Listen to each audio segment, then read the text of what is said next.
성령을 따라 삽시다.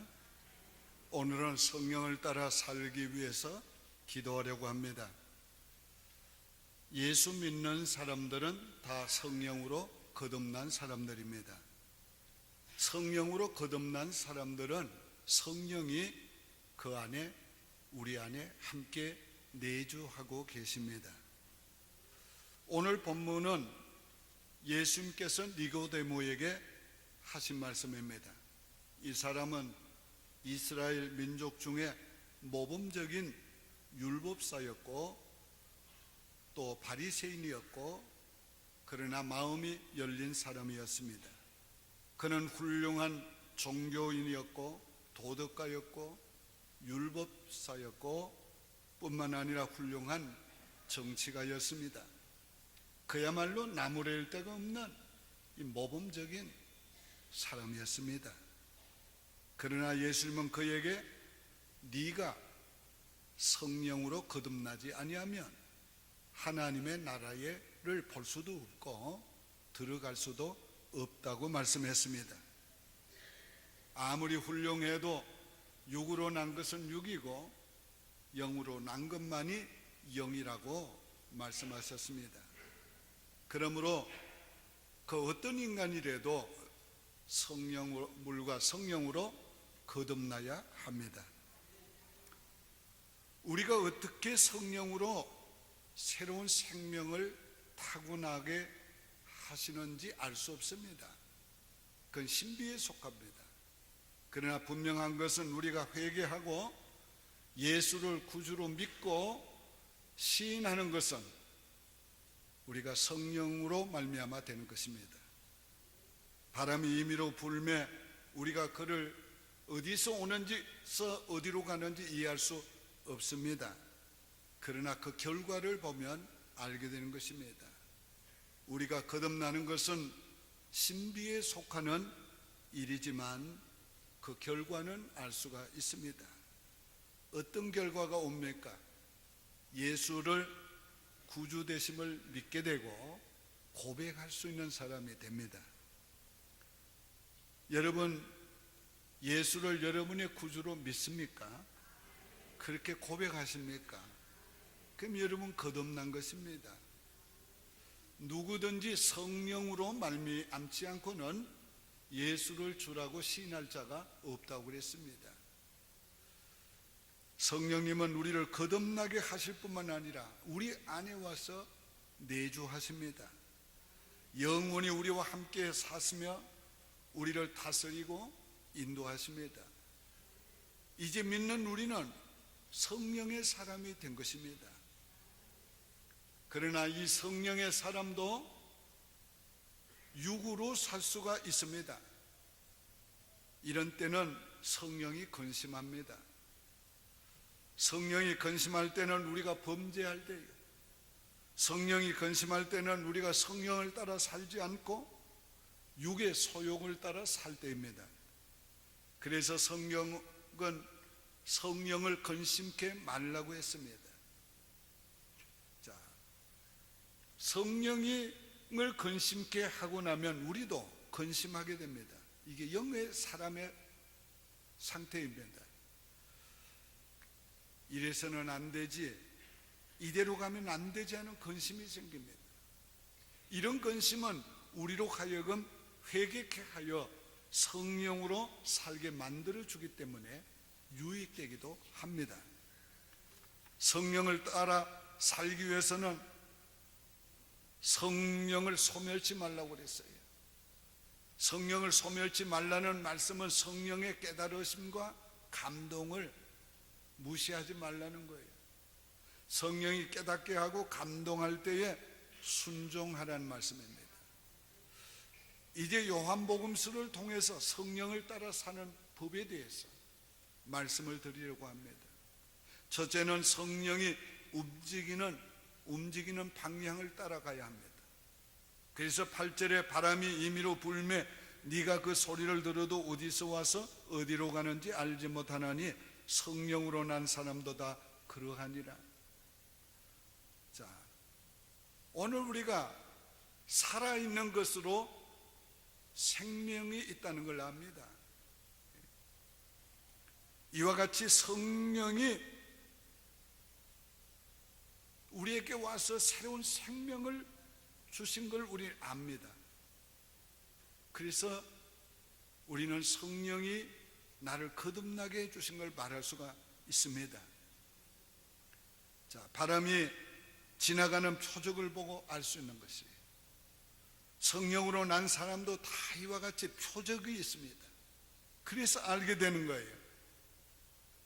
우리가 성령을 따라 살기 위해서는 성령님이 우리 앞서 가시는 것을 알아야 합니다. 성령님은 우리가 가야 할 길을 여십니다. 성령은 우리가 해야 할 일을 앞서 행하십니다. 그러므로 우리는 성령이 움직이는 방향을 따라 가야 합니다. 여러분, 프로 골퍼들이 티오프 하기 전에 보면은 바람의 방향을 알기 위해서 모래나 풀을 이렇게 날려봅니다. 그래서 그 바람의 방향을 측정하고 그리고 티오프 하는 거예요. 오늘 우리가 할 일은 성령님이 먼저 어떻게 하시는가를 알아보고 우리가 그 방향으로 가야 합니다. 자, 우리가 할 일은 성령님께서 행하시는 일에 참여하고 따라가는 것이지, 내가 원하는 일을 위해서 성령님의 도움을 구하는 것이 아닙니다. 그러나 많은 사람들이 성령님이 원하는 방향으로 가기 위해서 기도하지 않고 자기가 원하는 방향을 가기 위해서 성령의 도움을 구합니다. 성령이 원하는 일을 위해서 기도하지 않고 자기가 원하는 일을 위해서 기도합니다. 자, 오늘 우리가 이제부터는 성령이 원하는 일을 위해서 기도해야 합니다. 성령님은 우리의 인도자이시지 우리의 조력자로 와 계신 게 아닙니다. 그래서 요한복음 15장 13절에 그러나 진리의 성령이 오시면 그가 너희를 모든 진리 가운데로 인도하시리니 그가 스스로 말하지 않고 오직 들은 것을 말하며 장래 일을 너희에게 알게 하시리라. 자, 예수님은 내가 떠나는 것이 너희에게 유익이라. 내가 떠나지 아니하면 보혜사가 너희에게 오시지 아니할 것이요 가면 내가 그를 너희에게 보내리라. 그가 와서 죄에 대해서 의에 대해서 심판에 대해서 알게 하시리라고 했어요. 책망하시리라고 했어요. 성령은 우리에게 알게 하시고 깨닫게 하시고 책망하면서 우리를 인도하고 계세요. 자, 성령님은 장래일을 알게 하시면서 우리를 인도하고 계세요. 이제 우리는 성령님이 우리의 인도자이심을 믿고 성령의 인도를 따라가기 위해서 성령님을 의지하고 성령님이 깨닫게 하고 감동하는 대로 순종하며 살아가야 합니다. 그러기 위해서는 순종할 마음을 가지고 항상 성령님께 길을 열고 살아야 합니다. 우리가 순종할 결단을 하고 길을 기울이면 성령님은 반드시 우리에게 알게 하십니다. 어떤 방법이든지 우리가 깨달을 수 있도록 알 수 있도록 말씀해 주십니다. 성경을 읽을 때 또는 기도할 때 설교의 말씀을 들을 때 성령께서 알게 해주십니다. 성령님이 인도하심을 따라가는 길에는 은혜와 기쁨과 감격과 기적이 있습니다. 그러나 때로는 어두운 골짜기를 지나가는 어려움도 있습니다. 이럴 때 우리가 어떻게 해야 합니까? 어려워도 성령이 원하는 길을 가야 합니다. 우리가 성령님이 원하시는 길을 가면 그 어떤 어려움도 이길 수 있는 힘을 주시고 지혜를 주시고 책임져 주십니다. 두 번째는 성령의 힘으로 살아야 합니다. 바람은 세력이 있습니다. 힘이 있습니다.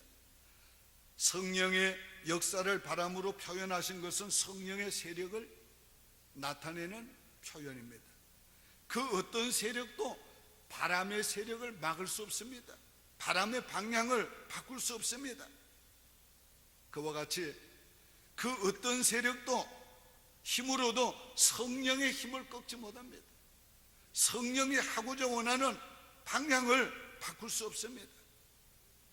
성령의 사람들을 가리켜 성경은 성령의 능력을 소유한 사람들로 말씀하고 있습니다.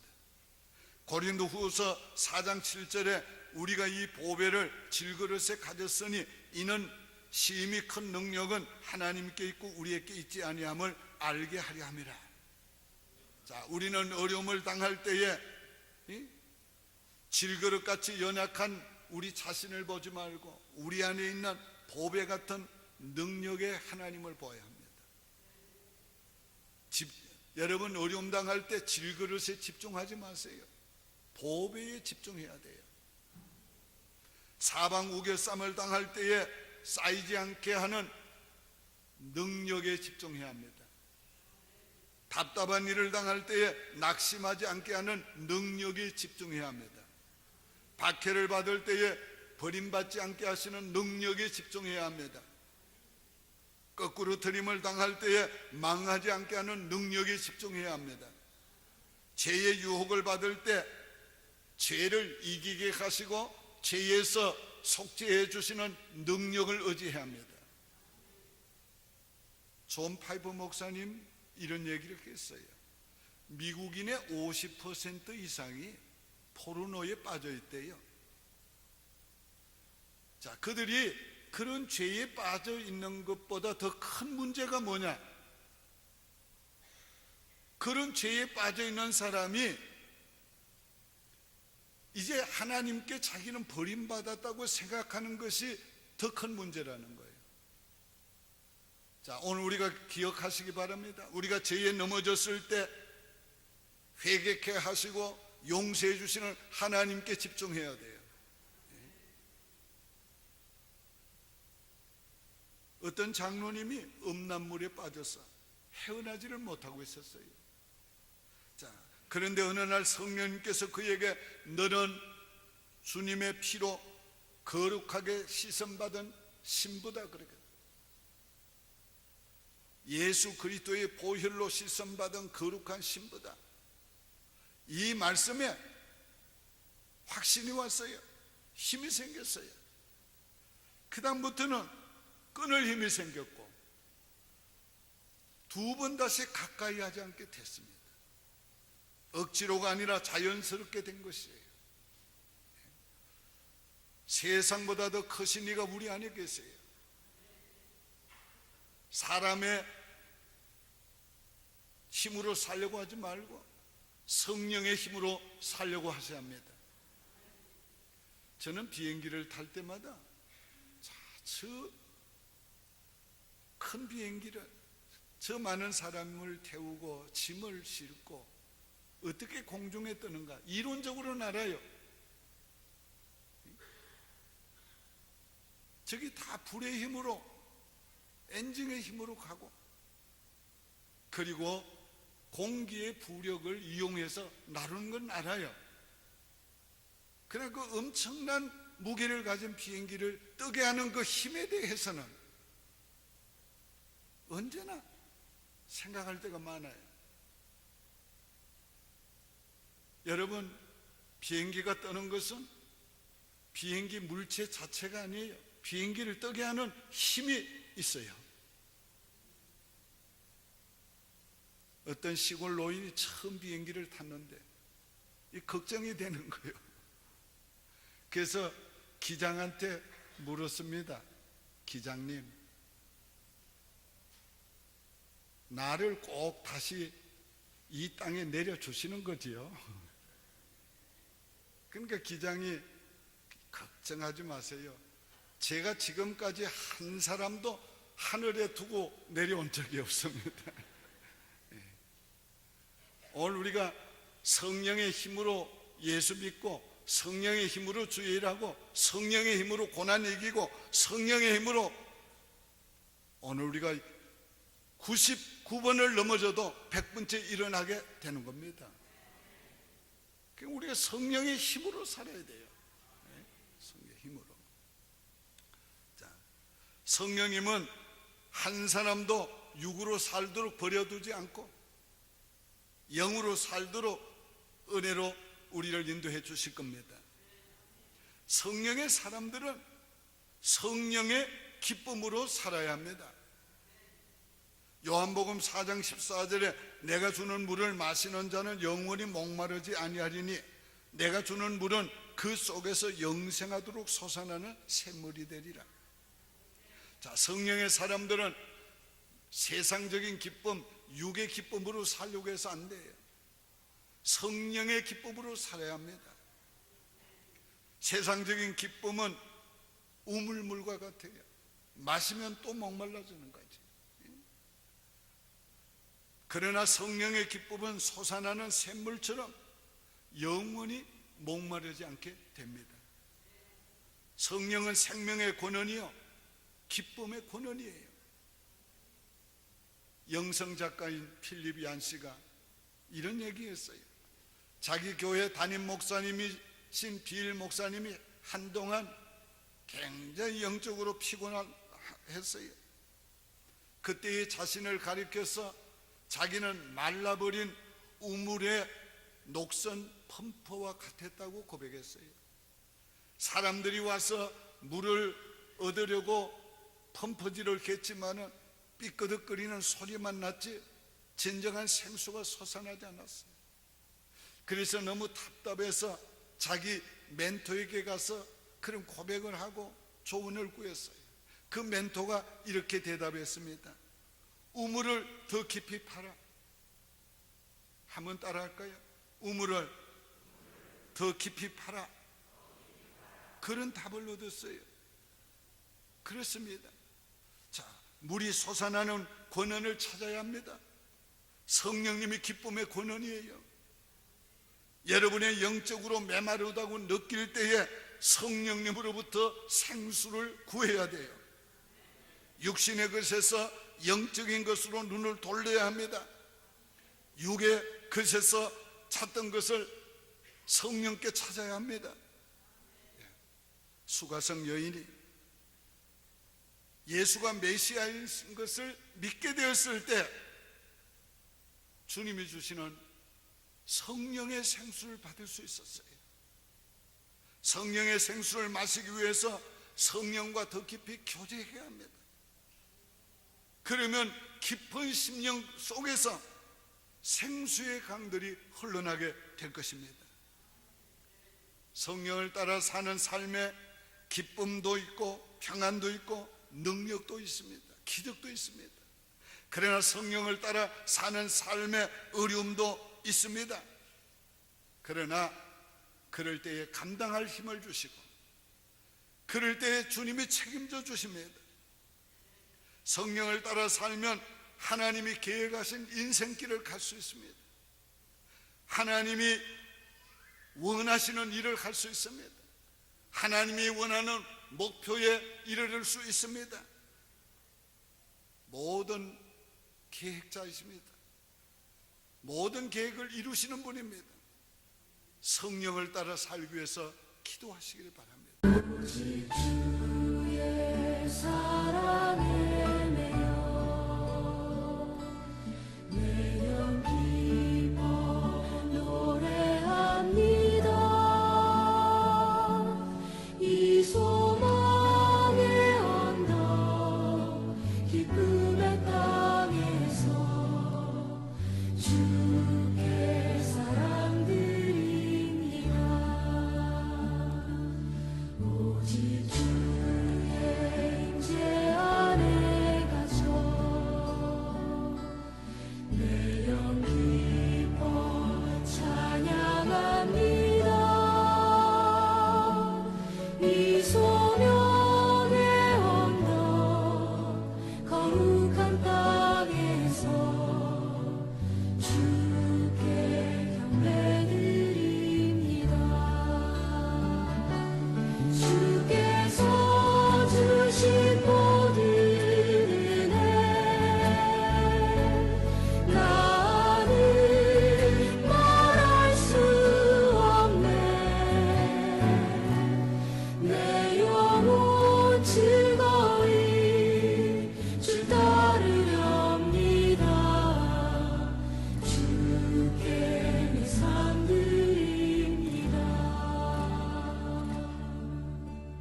주